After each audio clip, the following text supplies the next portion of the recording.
I am ready. Serbisyong totoo ng GMA News. May bagong pinakamainit na temperatura ngayong taon.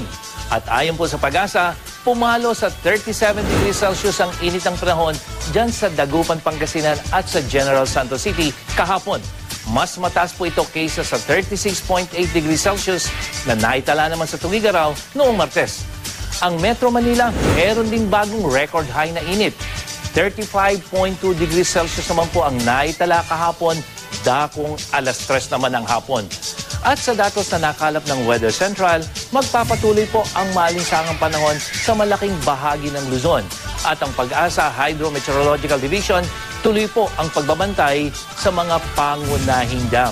Ang San Roque Dam po sa Pangasinan, bumaba ng bahagya ang water level kahapon base sa monitoring nitong alas 6 ng umaga. Kahapon po, 241 meters po ang level ng tubig at sa ngayon, 242.72. Mas mababa po, pero mas mataas pa po doon sa critical low na 225 meters. At para sa iba pang impormasyon tungkol sa lagay ng panahon, bisitahin lang ang website at Facebook page ng GMA Weather. Ako po si Nathaniel Cruz para sa I Am Ready, serbisyong totoo ng GMA News.